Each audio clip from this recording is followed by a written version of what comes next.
नमस्कार दोस्तों, आपका स्वागत है my YouTube channel education centre पर। आज की क्लास से स्टार्ट करते हैं फर्स्ट क्वेश्चन के साथ करंट अफेयर का। निम्न में से किस दिन अंतर्राष्ट्रीय अनुवाद दिवस मनाया जाता है? 27 सितंबर, 28 सितंबर, 29 सितंबर या 30 सितंबर? इसका राइट आंसर है ऑप्शन नंबर डी, 30 सितंबर। अगला 30 सितंबर को हर साल अंतर्राष्ट्रीय अनुवाद दिवस मनाया जाता है। यह बाइबल अनुवाद सेंट जोरम के पर्व का दिन है, जिन्हें अनुवादकों का संरक्षक संत माना जाता है। अंतर्राष्ट्रीय अनुवाद दिवस 2024 की थीम ट्रांसलेशन एंड अर्थवर्थ प्रोटेक्टिंग रखी गई है। अंतर्राष्ट्रीय अनुवाद दिवस मनाने की शुरुआत इंटरनेशनल फेडरेशन ऑफ ट्रांसलेटर्स की ओर से 1991 में हुई थी। 1991 में फेड ने पूरी दुनिया में ट्रांसलेशन कम्युनिटी की पहचान को बढ़ावा देने और उनके सम्मान में इसे मनाने की शुरुआत की थी। अगला पॉइंट,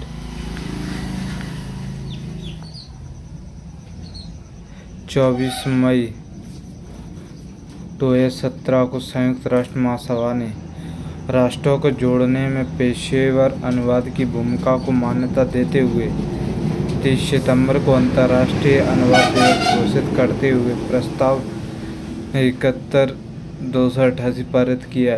इस प्रस्ताव पर 11 देशों Azerbaijan, Bangladesh, Belarus, Costa Rica, Cuba, Ecuador, Paraguay, Qatar, तुर्की, तुर्कमेनिस्तान और वियतनाम ने हस्ताक्षर किए।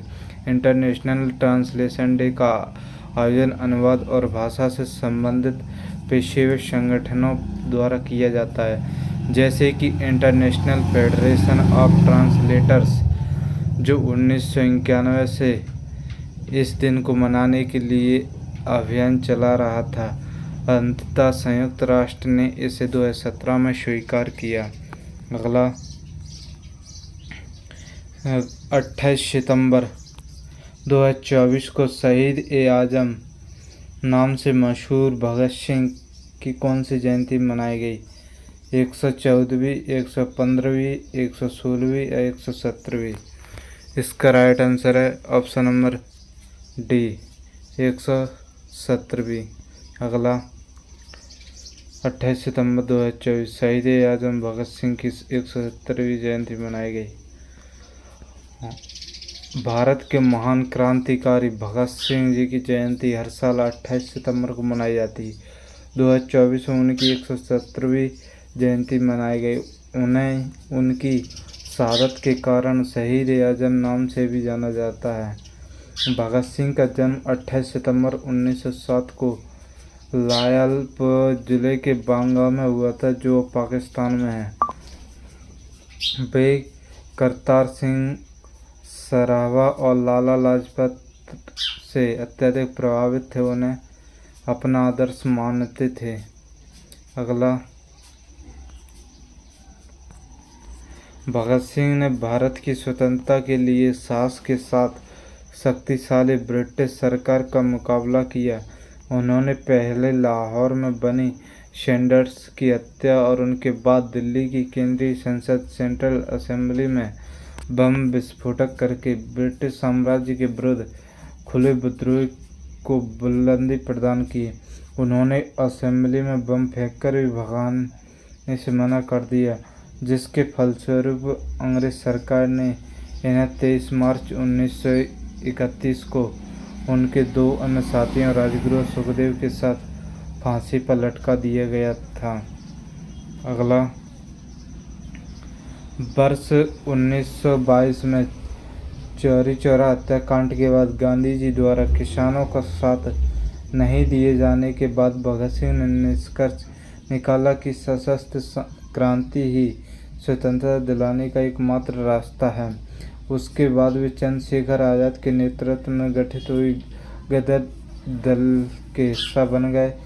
काकोरी ट्रेन एक्शन में रामप्रसाद बिस्मिल सहित अन्य क्रांतिकारियों को फांसी से भगत सिंह को क्रोध उठे और चंद्रशेखर आज़ाद के साथ उनकी पार्टी हिंदुस्तान रिपब्लिक एसोसिएशन से जुड़ गए और उसे एक नया नाम हिंदुस्तान सोशलिस्ट रिपब्लिक एसोसिएशन दिया। इस संगठन का उद्देश्य सेवा, त्याग और पीड़ा झेल सकने वाले नवयुवक तैयार करना था। अगला, डेविड मिलर 500 टी20 मैच खेलने वाले किस टीम के पहले खिलाड़ी बन गए? ऑस्ट्रेलिया, इंग्लैंड, वेस्टइंडीज, दक्षिण अफ्रीका।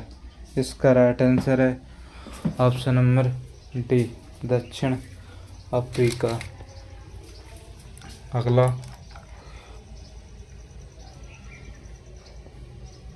दक्षिण अफ्रीका के विस्फोटक बल्लेबाज डेविड मिलर 500 टी20 मैच खेलने वाले दक्षिण अफ्रीका के पहले खिलाड़ी बन गए। इनके साथ ही वे क्रिकेट के इस प्रारूप में 500 मैच खेलने वाले दुनिया के केवल छठे बल्लेबाज बन गए हैं। डेविड मिलर ने कैरेबियन प्रीमियर लीग CPL में युगाना अमेजन वॉरियर्स के खिलाफ अपनी टीम बारबाडोस रॉयल्स के मैच के दौरान यह उपलब्धि हासिल की। 500 टी20 मैचों में मिलर ने 34.89 की औसत से 10,678 रन बनाए हैं, जिसमें उनका स्ट्राइक रेट 137 से ज़्यादा है।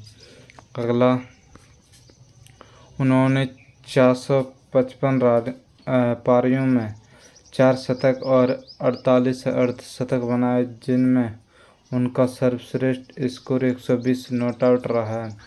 टी20 में सबसे ज़्यादा मैच खेलने वाले खिलाड़ी हैं वेस्ट इंडीज़ के दिग्गज Kieron Pollard 684 match, Dwayne Bravo 582 match, Pakistan के बल्लेबाज Shoaib Malik 542 match, West Indies के all-rounder Sunil Narine 525 match, Andre Russell 523 match. अगला, B1 लाल वन्ना को इनमें से किस देश में भारतीय राजदूत के रूप में नियुक्त किया गया है? कंबोडिया, चाइना, जापान, दक्षिण कोरिया। इसका राइट आंसर है ऑप्शन नंबर ए, कंबोडिया। अगला, B1 लाल वन्ना को बने कंबोडिया के भारतीय राजदूत। B1 लाल वन्ना को कंबोडिया में भारत का राजदूत नियुक्त किया गया। वे 1998 बैच के IPS अधिकारी हैं और वर्तमान में विदेश मंत्रालय में संयुक्त सचिव के पद पर कार्यरत हैं। कंबोडिया एक दक्षिण पूर्व एशियाई देश है जिसकी राजधानी नोम पे है। कंबोडिया के उत्तर पश्चिम में खमेर साम्राज्य के दौरान निर्मित एक विशाल पत्थर के मंदिर परिसर अंकोर वाट के खंडर हैं। अगला, ग्लोबल एक्सप्रेस का 7वां समिट इनमें से किस शहर में आयोजित किया गया है? नई Delhi, Paris, Abu Dhabi, Tokyo.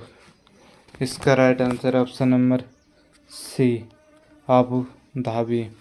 अगला, ग्लोबल एक्स एरोस्पेस का 7वां समिट आबू धाबी में आयोजित किया गया। अगला, ग्लोबल एरोस्पेस समिट का 7वां संस्करण 25 से 26 सितंबर 2024 तक आबू धाबी में आयोजित किया गया। यह आयोजन एरोस्पेस उद्योग से जुड़े लोगों के लिए एक महत्वपूर्ण मंच है, जहां वे एक साथ आकर स्थिरता, नवाचार और युवा प्रतिभाओं को शामिल करने जैसे महत्वपूर्ण विषयों पर चर्चा कर सकते हैं। इस शिखर सम्मेलन में एरोस्पेस प्रौद्योगिकी, नीति परिवर्तन और उद्योग में निवेश, कई महत्वपूर्ण विषयों पर चर्चा की गई है।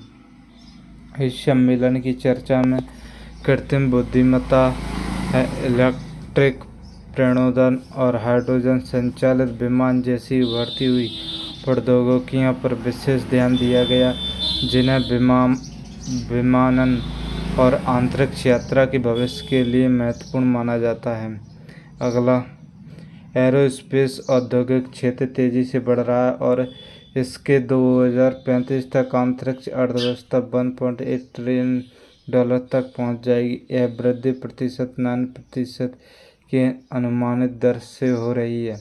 ग्लोबल एरोस्पेस शिखर सम्मेलन का पहला संस्करण 2012 में आयोजित किया गया था, जिसने वैश्विक एरोस्पेस उद्योग में सहयोग और नवाचार को बढ़ावा देने में मदद की है। अगला, इनमें से किस फीफा विश्व कप 2026 और फीफा महिला विश्व कप 2027 का आधिकारिक प्रायोजक नामित किया गया है? कोका कोला, स्मार्ट कार्ड, लेज, एमिरेट्स। इसका राइट आंसर है ऑप्शन नंबर सी, लेज। अगला, लेज को फीफा विश्व कप 2026 और फीफा महिला विश्व कप 2023 का आधिकारिक प्रायोजक नामित किया गया है। लेज को फीफा विश्व कप 2026 और फीफा महिला विश्व कप 2027 का आधिकारिक प्रायोजक नामित किया गया है। लेज फ्रूटो-ले इंक के स्वामित्व वाला एक वैश्विक स्नैक ब्रांड है। यह फीफा विश्व कप कतर 2022 के लिए क्षेत्रीय समर्थक और फीफा महिला विश्व कप 2023 के लिए टूर्नामेंट समर्थक के रूप में फ्रूटो-ले की सफल भूमिका का वैश्विक विस्तार है। फीफा विश्व कप 2026 48 टीमों की विशेषता वाला पहला संस्करण होगा और इसे 3 देशों कनाडा, मेक्सिको और संयुक्त राज्य अमेरिका USA में आयोजित किया जाएगा। अगला, फीफा महिला विश्व कप 2027 का आयोजन 2027 में ब्राज़ील में किया जाएगा। लेज दोनों टूर्नामेंट के प्रत्येक मैच में फैन ऑफ द मैच सम्मान की शुरुआत करेगा, जिससे प्रशंसकों को अद्वितीय अनुभव प्राप्त होगा। टेक्सास अमेरिका स्थित फ्रूटो-ले इंक एक पैकेज स्नैक फूड कंपनी है और पेप्सिको की सहायक कंपनी है। अगला, प्रतिभाशाली छात्रों की उच्च शिक्षा के लिए वित्तीय सहायता प्रदान करने के लिए निम्न में से किस राज्य में CM SYAT योजना शुरू की गई है? असम, त्रिपुरा, उड़ीसा, छत्तीसगढ़। इसका right answer option number B, Tripura. अगला,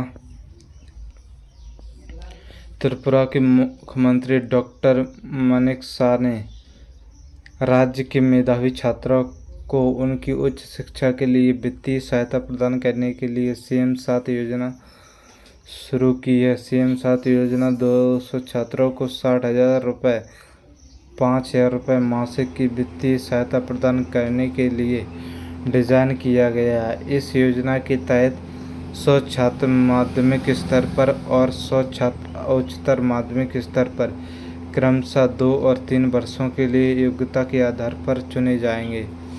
अगला, 200 लाभार्थियों का चयन प्रत्येक जिले के जिला शिक्षाधिकारी द्वारा किया जाएगा।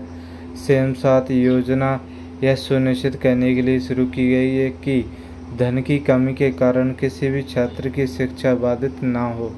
इस योजना पर पहले वर्ष 1.20 करोड़ रुपए, दूसरे वर्ष 2.40 करोड़ रुपए तथा तीसरे वर्ष 3 करोड़ रुपए खर्च किए जाएंगे। अगला, एंड्रो गांव किस राज्य से संबंधित है, जिसे 2024 का सर्वश्रेष्ठ विरासत पर्यटन गांव का पुरस्कार दिया गया है। मणिपुर, राजस्थान, तमिलनाडु, केरला। इसका राइट आंसर ऑप्शन नंबर ए मणिपुर। अगला, मणिपुर के एंड्रो गांव को मिला 2024 का सर्वश्रेष्ठ विरासत पर्यटन गांव का पुरस्कार। मणिपुर के एंड्रो गांव 2024 का सर्वश्रेष्ठ विरासत पर्यटन गांव का पुरस्कार दिया गया है। अब मणिपुर के एंड्रो गांव को पर्यटन मंत्रालय द्वारा आयोजित सर्वश्रेष्ठ पर्यटन गांव प्रतियोगिता के 2024 संस्करण में हेरिटेज श्रेणी में सर्वश्रेष्ठ पर्यटन गांव के प्रतिष्ठित पुरस्कार से सम्मानित किया गया है। एंड्रो गांव की सूची अनूठी सांस्कृतिक विरासत और पारंपरिक प्रथाएं हेरिटेज श्रेणी में सर्वश्रेष्ठ पर्यटन गांव के रूप में इनके चयन का एक प्रमुख कारक रहे हैं। अगला, गांव में एक मंदिर है जो क्षेत्र की समृद्ध सांस्कृतिक और ऐतिहासिक विरासत को प्रदर्शित करता है। गांव की अनूठी सांस्कृतिक विरासत में सदियों पुरानी अग्नि पूजा शामिल है, जो दुनिया के विभिन्न हिस्सों से पर्यटकों को आकर्षित करती है और इस प्रकार स्थानीय लोगों के लिए आय और रोजगार सृजन में योगदान करती है। एंड्रो गांव के ग्रामीणों ने स्थानीय समुदाय को अपनी विरासत को बढ़ावा देने और बनाए रखने के साथ साथ उन्हें पर्यटन गतिविधियों में शामिल करने के लिए कई रणनीतियाँ अपनाई हैं। अगला, भारत सरकार पर्यटन मंत्रालय ने विश्व पर्यटन दिवस 2024 के अवसर पर सर्वश्रेष्ठ पर्यटन गांव प्रतियोगिता 2024 के दूसरे संस्करण के विजेताओं की घोषणा की है। 2024 के अवसर पर सर्वश्रेष्ठ पर्यटन और गांव प्रतियोगिता 2024 के दूसरे संस्करण 36 गांवों को विजेता घोषित किया गया है। अगला, यह पुरस्कार 8 श्रेणियों में दिए गए हैं। सहायक पर्यटन 4 गांव, कृषि पर्यटन 5 गांव, सामुदायिक आधारित पर्यटन 5 गांव, शिल्प 5 गांव, विरासत 5 गांव, जिम्मेदार पर्यटन 5 गांव, आध्यात्मिक और कल्याण 5 गांव, जीवंत गांव 2 गांव। अगला, विरासत श्रेणी में अन्य विजेता गांव: हापेश्वर गुजरात, एंड्रो मणिपुर, माफलांग मेघालय, किलाड़ी तमिलनाडु, पुरा महादेव उत्तर प्रदेश। अगला, पर्यटकों के अनुभवों को बेहतर बनाने के उद्देश्य से पर्यटन मंत्रालय ने पर्यटन दीदी के साथ अन्य किस पहल को शुरू किया है? पर्यटक, पर्यटक रक्षक, पर्यटक मित्र, पर्यटन सखी। इसका right answer option number C पर्यटन मित्र। अगला,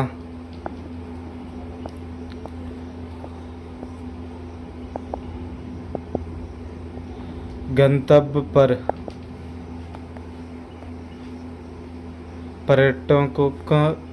पर्यटकों के अनुभवों को बेहतर बनाने के उद्देश्य से पर्यटन मंत्रालय ने पर्यटन दीदी और पर्यटन मित्र नामक पहल को शुरू किया है।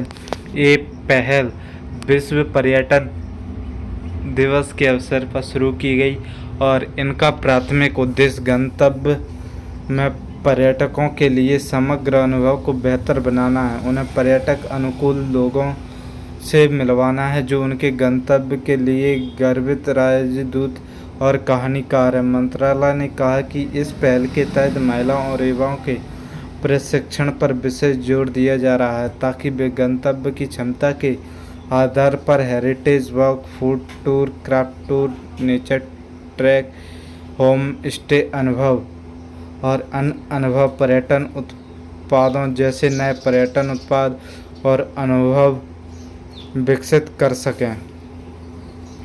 अगला, इस वर्ष से इस कार्यक्रम के पायलट प्रोजेक्ट के बाद से 6 पायलट गंतव्यों में लगभग 3000 लोगों को पर्यटकों के लिए सकारात्मक अनुभव बनाने के महत्व पर प्रशिक्षित किया गया है, जिससे वे पर्यटन मित्र बन गए हैं। अगला,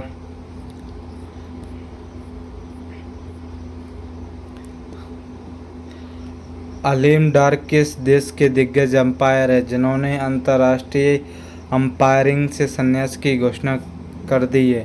पाकिस्तान, बांग्लादेश, ऑस्ट्रेलिया, इंग्लैंड। इसका right answer option number A, Pakistan. अगला, पाकिस्तान के प्रसिद्ध अंपायर अलीम डार ने की अंतर्राष्ट्रीय ओलंपिक से संन्यास की घोषणा। पाकिस्तान के दिग्गज अंपायर अलीम डार ने क्रिकेट में अंपायरिंग से संन्यास के लिए घोषणा कर दी है। अलीम डार ने 20 साल से अधिक के करियर में अब तक 448 अंतर्राष्ट्रीय मैचों में अंपायरिंग की है। उन्होंने कहा है कि वे 2024-25 के घरेलू सत्र के अंत में अंपायरिंग से संन्यास ले लेंगे। अलीम डार 2003 से आईसीसी के एलिट ऑफ इंटरनेशनल पैनल के एक प्रतिष्ठित सदस्य रहे हैं। 56 वर्षीय अलीम डार ने अपने करियर में 3 बार ICC umpire of the year 2009-2011 के लिए क्रेडिट डेविड शेफर्ड ट्रॉफी जीती है। अगला,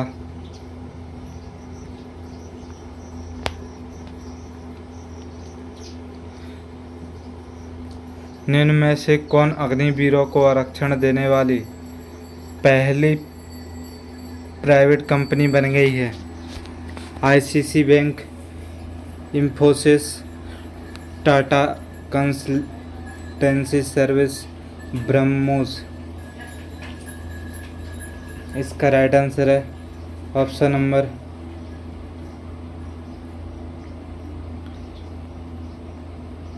डी, ब्रह्मोस। अगला, ब्रह्मोस बनी अग्निवीरों को आरक्षण देने वाली पहली प्राइवेट कंपनी। ब्रह्मोस अग्निवीरों को आरक्षण देने वाली पहली प्राइवेट कंपनी बन गई है। और ब्रह्मोस एरोस्पेस भारतीय सशस्त्र बलों में अपना कार्यकाल पूरा होने के बाद अग्निवीरों के लिए रिक्तियां आरक्षित करेगा। ब्रह्मोस सुपरसोनिक क्रूज मिसाइल बनाने वाली भारत रूस संयुक्त उद्यम ब्रह्मोस एरोस्पेस में रिक्तियां कंपनी के तकनीकी और प्रशासनिक और सुरक्षा विंग में होंगी। ब्रह्मोस ने भारत भर में अपने कार्य केंद्रों में तकनीकी भूमिकाओं और सामान्य प्रशासन में कम से कम 15% और सुरक्षा और प्रशासनिक में 50% रिक्तियां आरक्षित करने का संकल्प लिया है। अगला, ब्रह्मोस के अनुसार अग्निवीर राष्ट्र निर्माण की दिशा में काम करने वाले अत्याधुनिक रक्षा संगठन के लिए एक मूल्यवान संपत्ति बन सकते हैं। ब्रह्मोस एरोस्पेस के अनुसार कम से कम 15% संविदा रिक्तियों के लिए अग्निवीरों की भर्ती तकनीकी भूमिकाओं के लिए उनके अनुभव और योग्यता के आधार पर तीसरे पक्ष के अनुबंध स्टाफिंग के माध्यम से की जाएगी।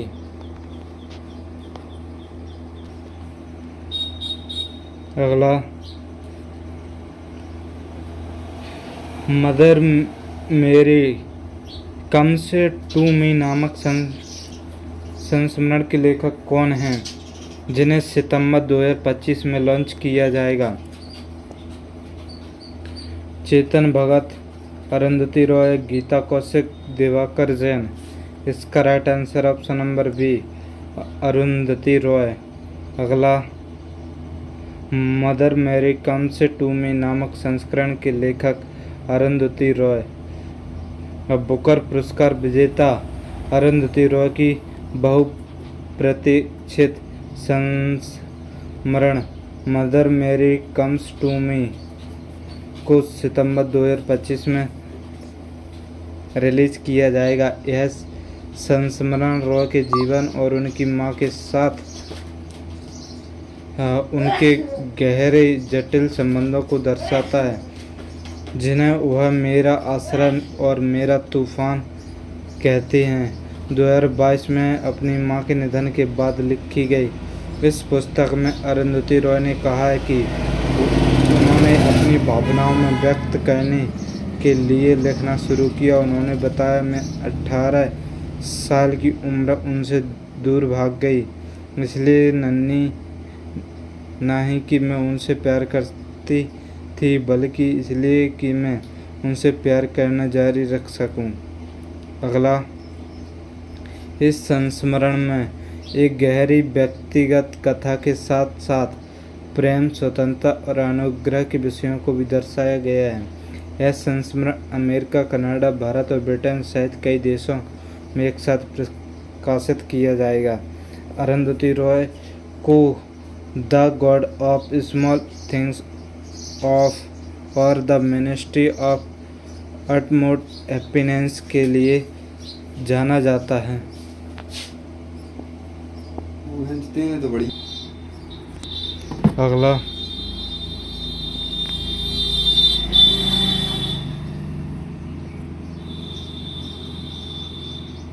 अट्ठाईस सितंबर 2024 करंट अफेयर रिवीजन। निम्न में से किस दिन विश्व रेबीज दिवस मनाया जाता है? 25 सितंबर, 26 सितंबर, 27 सितंबर, 28 सितंबर। इसका राइट आंसर है ऑप्शन नंबर डी, 28 सितंबर। अगला, मधुरा पंडित जसराज कौन थे जिनका हाल ही में निधन हो गया? एथलीट, वैज्ञानिक, इतिहासकार, लेखिका। इसका right answer option number D, लेखिका। अगला, जस्टिस सुरेश कुमार कैत को निम्न में से किस उच्च न्यायालय के मुख्य न्यायाधीश के रूप में नियुक्त किया है? जम्मू कश्मीर और लद्दाख उच्च न्यायालय, प्रयागराज उच्च न्यायालय, झारखंड उच्च न्यायालय, मध्य प्रदेश उच्च न्यायालय। इसका right answer option number D, Madhya Pradesh उच्च न्यायालय। अगला, बढ़ती रेल दुर्घटनाओं को रोकने के लिए भारतीय रेलवे ने हाल ही में कौन सी पहल शुरू की है? रेल रक्षक दल, रेल सुरक्षा दल, रेल सेवक दल, रेलवे रक्षक दस्ता। इसका राइट आंसर है ऑप्शन नंबर ए, रेल रक्षक दल। अगला, 2024 में लीवर कप का कौन सा संस्करण आयोजित किया गया जिसका खिताब टीम यूरोप ने जीता? 5वां, 6वां, 7वां, 8वां। इसका right answer option number C, 7वां। अगला, वैश्विक नवाचार सूचकांक 2024 में भारत को कौन सा स्थान दिया गया?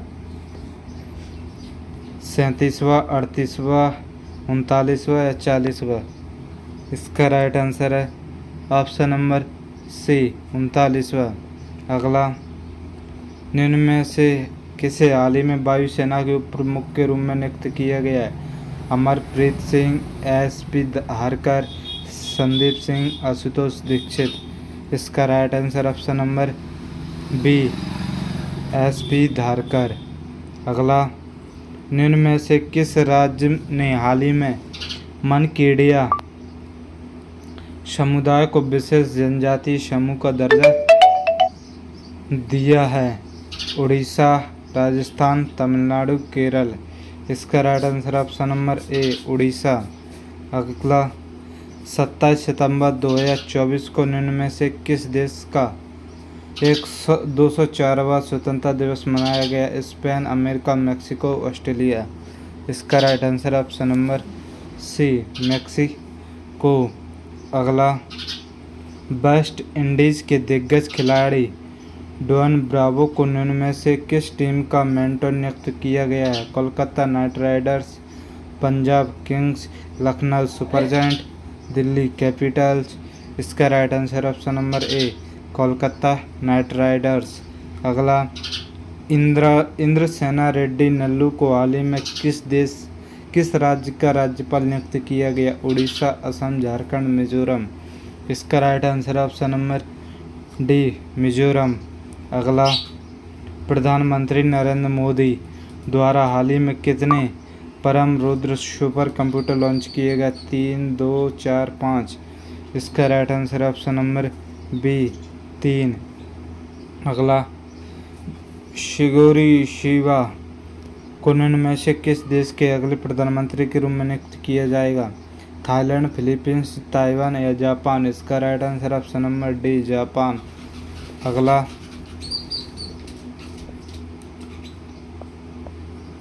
आज के लिए इतना ही। Thank you, all the best. Video अच्छी लगी हो तो like, comment, share and channel को सब्सक्राइब जरूर करें। थैंक यू, ऑल द बेस्ट।